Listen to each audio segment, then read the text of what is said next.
नमस्कार आजिर एही विश्लेषण को स्वागत। आज आम पाखरे जानुआरी 6, 2026 तारीखर किछि बछा बसा खबर अछि। आउ आमे देखिबा माने केमिति वेनेजुएला रे घटुवा गोटे घटनार प्रभाव सीधा नुआ दिल्ली रे पड़ुछि। आउ केवल सेतिकी नुहे आम रोषेई घरर गोटे साधारण अभ्यास केमिति गोटे बहुत बड़ स्वास्थ्य समस्यार समाधान करि परिबो ताहा भी आलोचना करिबा। ठीक अछि।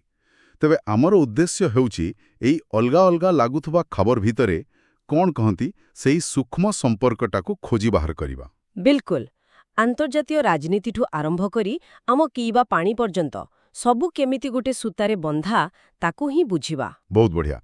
तेबे चलंतु आरंभ करिबा सबुठू बड़ अंतर्जातीय खबररू। तो प्रथम खबरटा सुनिले टिके फिल्म कहानी भली लागिबो। हाँ टिके नाटकीय तो अछि। अमेरिकी सेना वेनेजुएलार राष्ट्रपति निकोलास मादुरोंकु तांको राजधानी काराकासरू हाँ सीधा सेठू उठेई नहीं न्यूयॉर्कर गोटे कोर्टरे हाजर करिछि। आउ सेठी मादुरो निजकू अपहृत बोली कहुछंती। एहा तो माने अंतर्जातीय आईनर कौन हेला देखंतु एठी ही प्रकृत कथाटा लुचि रहिछि। एहा केवल जणे राष्ट्रपति को गिरफ करिबा कथा रुहे। राष्ट्रपति ट्रम्प तो सीधा कहिदेले जे अमेरिका एबे वेनेजुएला को नियंत्रण करिबो अनिर्दिष्ट काल पई। हाँ अनिर्दिष्ट काल पई। तो एहा एक प्रकार सार्वभौमत्व उपरे सीधा आक्रमण। एहार प्रतिक्रिया आम देश रे कोन होईछि। हाँ एठी कथाटा आहुरी जटिल।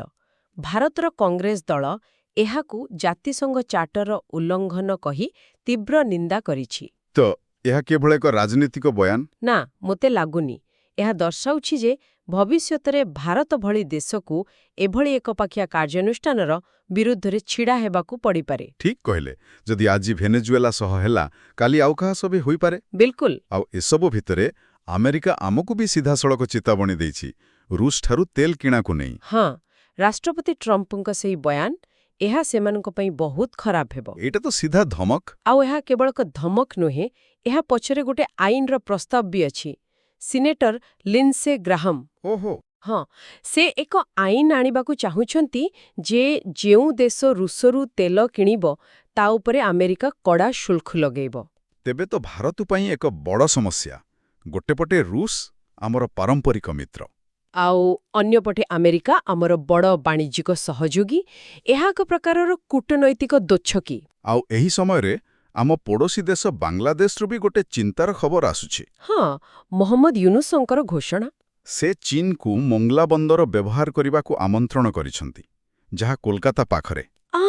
एटा भारत पई एक गंभीर सुरक्षा चिंतार विषय। केमिति देखंतु चीन रो जो स्ट्रिंग ऑफ पर्ल्स रणनीति अछि माने भारत को घेलिबा पई बंदर गुडी करे निजर प्रभाव बढ़ेबा। हो एहा ताहार एक अंश। हाँ मोंगलारे चीन रो उपस्थिति माने पूर्व भारत उपरे सीधा नजर। आउ सेठी पाकिस्तानी सेना को तालीम दिया जेबार कठारी सुना जाउछि। हाँ जहा परिस्थिति को आहुरी जटिल करुछि। तो पूरा दक्षिण एशियार भू राजनीति एबे बदलिबारे लागिछि। चलंतो एबे देश भितरर किछि खबर देखिबा। सुप्रीम कोर्टंकर गोटे बड़ राय आसीछि दिल्ली दंगा मामला को नै। हाँ हूँ उमर खालिद एवं सरजिल इमामकर जामिन आवेदन खारज हो जाइछि। एठी किंतु कोर्ट कर जुक्तिटा बुझिबा निहाती दरकार। कौन कहिले कोर्ट कोर्ट कहिले जे केवल विचार रे डेरी हेउछि बोली ताकू जामिन पई एक ट्रम्प कार्ड भाबे व्यवहार करा जाई परिबो नाही। माने अभियोगर गंभीरता को मध्य देखिबाकू परिबो विशेष करी जेतेबेले यूएपीए भली स्वतंत्र आईन लागिछि। किंतु विचार जदि वर्ष वर्ष धरी चाले सेटा भी तो ठीक नुहे। सेईता ही तो वितर्कर विषय व्यक्तिगत स्वाधीनता एवं जातीय सुरक्षा भितरे संतुलन रखिबा। आउ कोर्ट कहिछंती सेमाने आगामी 1 वर्ष पर्यंत जामिन पाई आवेदन करि पारिबे नाही। हाँ जहा एई मामला को आहुरी गुरुत्वपूर्ण करि देउछि।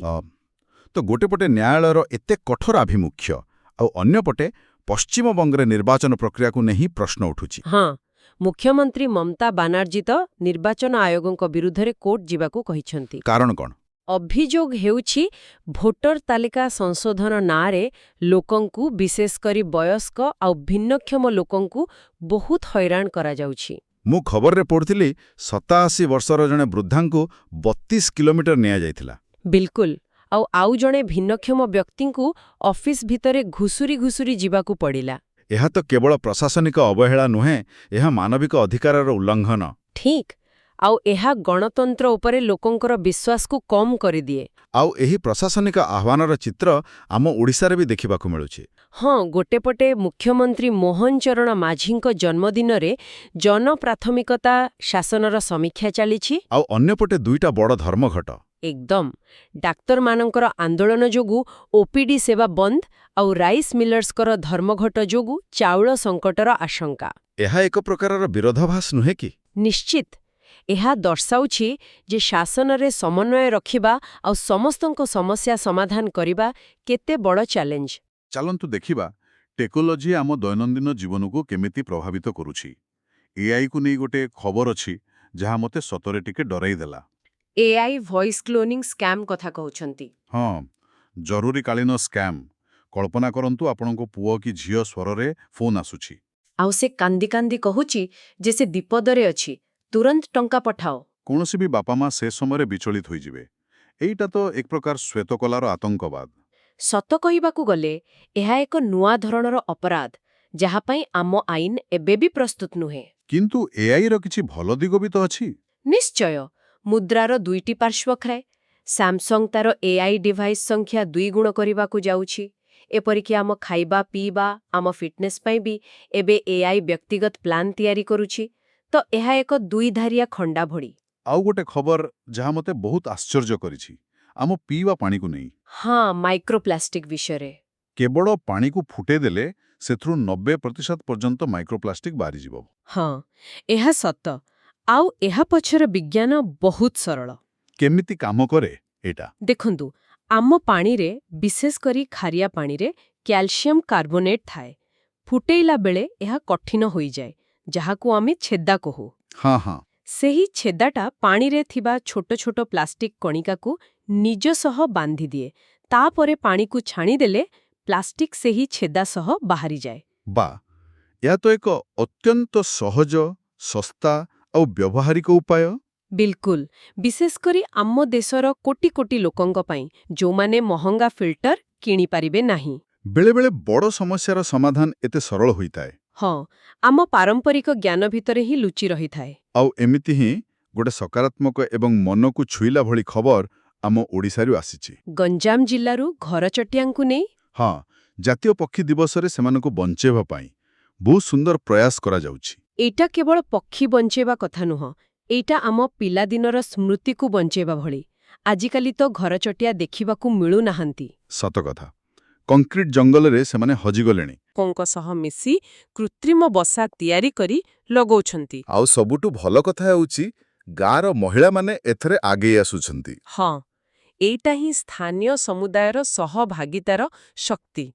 ଛୋଟ ଛୋଟ ପଦକ୍ଷେପ ବଡ଼ ପରିବର୍ତ୍ତନ ଆଣିପାରେ। ତେବେ ଆଜିର ଆଲୋଚନାରୁ ଗୋଟେ କଥା ସ୍ପଷ୍ଟ ହେଲା, ଭେନେଜୁଏଲାର ରାଜନୀତି ହେଉ କିମ୍ବା ଆମ ଘରେ ପାଣି ଫୁଟେଇବା, ସବୁକିଛି କେଉଁଠି ନା କେଉଁଠି ପରସ୍ପର ସହ ଜଡ଼ିତ।